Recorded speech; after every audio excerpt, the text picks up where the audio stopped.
ہم پھول بھی ہیں تلوار بھی ہیں باطل کو مٹا کر دم لیں گے۔ معزز سامعین کرام، اسٹیج پر تشریف فرما علماء کرام، شورائے اعظام، حفاظ کرام، میرے عزیز نوجوان ساتھیوں، عزیز بچوں اور بچیاں، پردہ نشی میری ماں اور بہنیں، حقیقت یہ ہے کہ آج ہم آزادی کے 77واں خوشیاں منانے کے لیے یہاں یکجا ہوئے ہیں۔ میرے محترم بزرگ دوستوں، حقیقت میں یہ خوشیاں کیوں نہ ہوتی؟ اس لیے کہ اس ملک کو آزاد کرنے میں ہمارے بڑے، ہمارے اسلاف، ہمارے کافرین، ہمارے علماء کرام نے نہ جانے کتنی قربانیاں دیا ہے۔ آپ تاریخ کو پڑھیے، آپ کو پتہ چلے گا۔ ہم نے تاریخ کو پڑھنا چھوڑ دیا کہ اس ہندوستان کے اندر ہمارا کتنا خون رہا ہے، سامنے سے لے کر یا یوں کہہ لیجیے دینے سے لے کر دیور سہارنپور تک آپ کو ایسا درخت نہیں پائیں گے جس درخت کے ٹہنی کے نیچے ہمارے علماء کرام کا سر نہ پھانسی میں لگتا ہوا۔ میرے محترم، ہم نے تاریخ کو پڑھنا چھوڑ دیا، ہم نے اپنے قادرین کے پاس جانا چھوڑ دیا، اس لیے ہمیں معلوم نہیں ہے، ہمیں غیر نہیں بتائیں گے، یہ علماء کرام آپ کو تاریخ یاد دلائیں گے۔ میرے محترم بزرگ دوستو، بات تو بہت ساری ہے، سنتے ہوں گے، نیٹ کا زمانہ ہے، لیکن آج مسلمان اپنی ہی تاریخ کو بھول گیا۔ مجھے بڑی خوشی ہو رہی ہے جب سے میں آیا ہوں، آج ایک چھوٹا سا گاؤں سنتا تھا، یہ رسارا، یہ مکتب، میرے شاگرد، میں سوچا ایسے ہی چلتا ہوگا، لیکن واقعی آنے کے بعد یہاں ہم یہ احساس کر رہے تھے اپنے دل کے اندر کہ واقعی یہاں کام ہوا ہے، آج مبارکبادی کے لائق ہے۔ مسلمان کہتا ہے مدرسہ کیا دیتا ہے؟ یہ مدرسے والے اناج گنا مانگ کے لے جاتے ہیں، اگر مانگ کے تمہارے لختے جگر کو بناتے ہیں، تمہارے بچوں کو سوارتے ہیں۔ اگر حاضر عاطف صاحب مسلم پور بچوں کے گھر نہ پہنچتا اور دال روٹی وہاں کے کبا کثرت کا حق نہیں سہتا، آج یہ نصارے گاؤں میں یہ ننھے چھوٹے بچے، یہ بچیاں اس اسٹیج پر آ کر لب کشائی کر لینا، میرے محترم یہ کمال درجہ رکھتا ہے۔ آ کے بولے تو انسان کو پتا چلے گا، یہاں آ کے اچھوں کے اچھے اور بڑوں کے بڑے ہیں نا، یہ بولی گم ہو جاتی ہے، پاؤں تھر تھرانے لگتا ہے، کانپنے لگتا ہے، ڈرنے لگتا ہے، لیکن دلا صاف تھا۔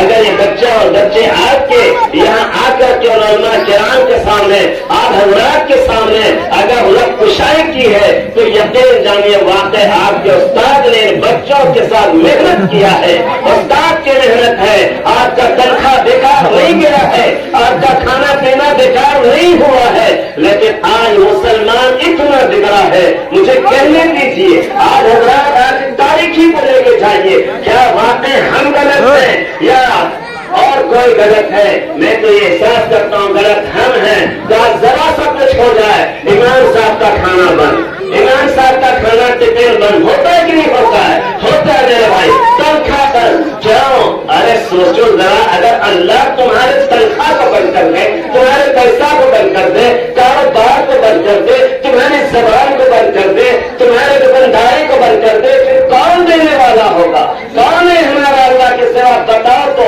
اور تم اس اللہ کے نبی کے وارث کو جس کے بارے میں ہر جمعہ میں خطبہ میں سنتے ہوں گے، العلماء ورثۃ الانبیاء، یہ علماء لوگ، یہ حفاظ لوگ، یہ ننھے بچے پڑھنے والے، یہی اللہ کے وارث ہے، اور ان کے صدقے میں تمہیں روزی ملتا ہے، ان کے صدقے میں تمہاری دکانیں چلتی ہے۔ میرے محترم، چاہتا ہے بچہ بسم اللہ الرحمن الرحیم پڑھتا ہے، ایک استاد پڑھاتا ہے، اللہ خوش ہوتا ہے، اللہ کا نبی خوش ہوتا ہے، کہتا ہے پر میرے نام سے جو رب ہے بڑا، اس کے نام سے جو کرے گا اس کا کھانا کیا کم ہو جائے گا۔ ابھی ناٹک کے ذریعہ سے آپ نے دیکھا چچا کا یہی نا لوگوں کے دماغ میں ہے کہ مولوی بنے گا میرا بیٹا کیا ہوگا، حافظ بنے گا کیا ہوگا، لیکن میرے محترم میں آج لڑکار کے کہنا چاہتا ہوں، کوئی مولوی کو بتا دیجیے جو بیکار ہو، جو بیکار کپڑا پہنتا ہو، جو بھوکھا رہتا ہو، بھوکھا سوتا ہو، مخلوق کا بھی ایک طرف درد ہے،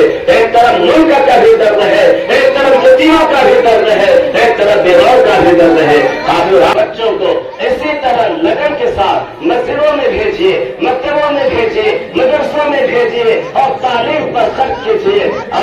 تعلیم دیجیے اور تعلیم کے ذریعہ سے اپنی آواز کو بلند کیجیے کہ نہیں یہ ہم پڑوسی ملک کے نہیں ہیں، ہم ایسے ویسے نہیں ہیں۔ اس ہندوستان میں ہمارے کافرین کا خون کا ایک ذرہ ذرہ ہر زمین پہ بکھرا ہوا ہے۔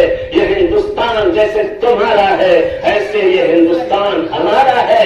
اسی مٹی سے ہم بھی پیدا ہوئے ہیں، اسی مٹی سے تم بھی پیدا ہوئے ہیں۔ نفرت کی بو کو ختم کرو، آپس کی محبت کو بڑھاؤ۔ اسی مٹی سے مر کر کے ہم بھی جائیں گے اور تم بھی جائیں گے۔ یہ کوئی میرا تمہارا احسان نہیں ہے، یہ ملک میں ہمارے علماء اکابرین کی قربانیاں ہیں۔ میرے محترم یہ کب آئے گا جب آپ کتابوں کا تاریخوں کا مطالعہ کریں گے۔ ایک کتاب ہے سیران مالٹا، پڑھیے اس کتاب کو پتہ چلے گا کہ ہمارے اکابرین ہمارے علماء نے اس ہندوستان پر اس انگریزی جو ہم غلام ہو گئے تھے انگریز کے، ہماری زمین پر وہ اپنی حکومت چلاتے تھے، ان کو بھگانے والا کون تھا؟ ریشمی عمار کی تحریک کس نے چلائی تھی؟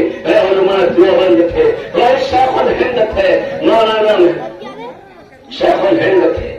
میرے محترم جیل کاٹے، جیل میں رہے، لیکن اس ہندوستان لیں گے اور کام کو آگے بڑھائیں گے انشاءاللہ۔ ایسے ہی ہر گاؤں کریا میں پہنچے گا، پہنچتے پہنچتے یہ آواز ہماری حکومت تک جائے گی اور پھر وہ بھی فرمائے گی نہیں اب بے وقوف نہیں ہے، یہاں بھی ان کا قدر و قیمت ہے اور حصہ ہے۔ میرے محترم ایسے جلدہ کے ساتھ جیسے آج آپ حضرات نے کیا ہے، میں مبارکبادی دیتا ہوں آپ حضرات کو، یہ مثال والے گاؤں کو، بڑوں کو، بوڑھوں کو، نوجوانوں کو، جس نے واقعی حافظ صاحب کا ساتھ دے کر کے اس مجمع کو سجایا بچایا ہے، مہمانوں کو بلایا ہے اور یہ بچے مبارکبادی کے لائق ہیں۔ میں حافظ صاحب سے کہوں گا آپ ان کو ترقی دیجیے، خوب ترقی دیجیے اور یہ بچے حافظ بنیں گے، عالم بنیں گے انشاءاللہ۔ یہ گاؤں مثالی گاؤں بنے گا اور اللہ کے رسول صلی اللہ علیہ وسلم ایسے لوگوں کو کل قیامت کے گلے لگا کر کے کہیں گے آ جاؤ تم میرے نائبین ہو، تم میرا نائب والا کام کر کے آیا ہو۔ اللہ تعالیٰ انہی چند باتوں پر مجھے بھی اور آپ حضرات کو بھی کہنے سننے سے زیادہ